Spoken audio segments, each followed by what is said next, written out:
It must have come as a shock, a pleasant shock to this president, that our norms and institutions would prove to be so weak.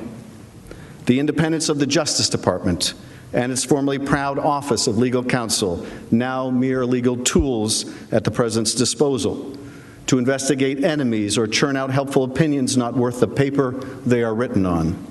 The FBI, painted by a president as corrupt and disloyal.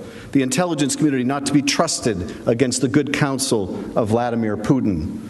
The press portrayed as enemies of the people. The daily attacks on the guardrails of our democracy, so relentlessly assailed, have made us numb and blind to the consequences. Does none of that matter anymore if he's the president of our party?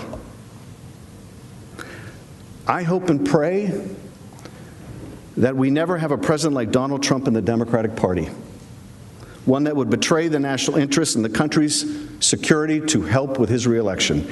And I would hope to God that if we did, we would impeach him, and Democrats would lead the way. But I suppose you never know just how difficult that is until you are confronted with it. But you, my friends, are confronted with it. You are confronted with that difficulty now, and you must not shrink from it. History will not be kind to Donald Trump. I think we all know that. Not because it will be written by never-Trumpers, but because whenever we have departed from the values of our nation, we have come to regret it. And that regret is written all over the pages of our history.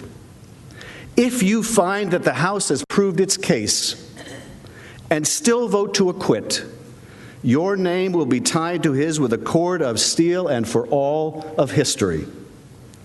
But if you find the courage to stand up to him, to speak the awful truth to his rank falsehood, your place will be among the Davids who took on Goliath. If only you will say enough. We revere the wisdom of our founders and the insights they had into self-governance.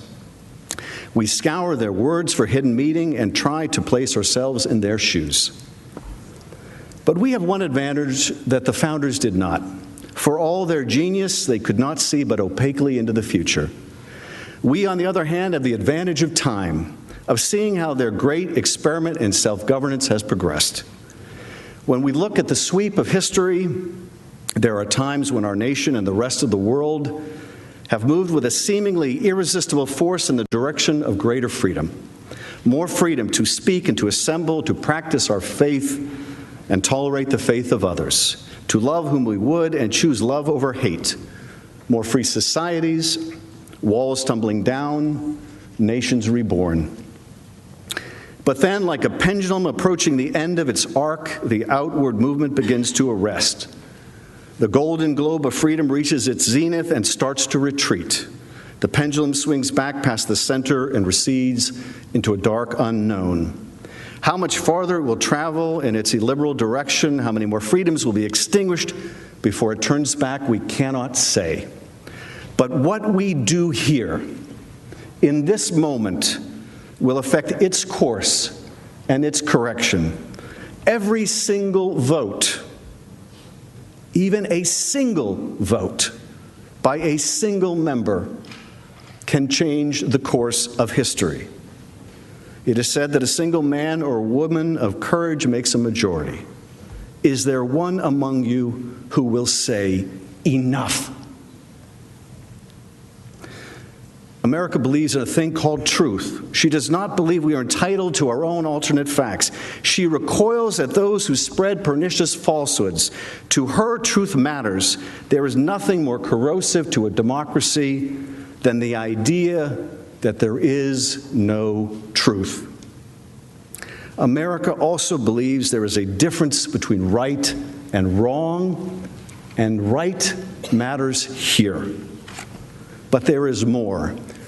Truth matters, right matters, but so does decency. Decency matters. When the president smears a patriotic public servant like Marie Yovanovitch in pursuit of a corrupt aim, we recoil. When the president mocks the disabled, a war hero who is a prisoner of war, or a Gold Star father, we are appalled. Because decency matters here. And when the president tries to coerce an ally to help him cheat in our elections and then covers it up, we must say enough. Enough.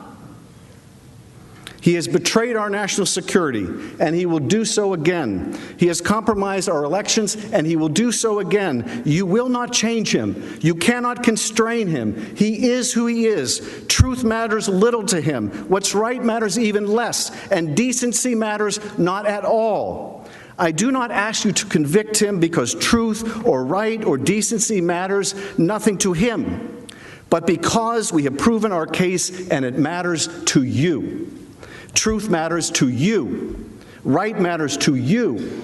You are decent. He is not who you are.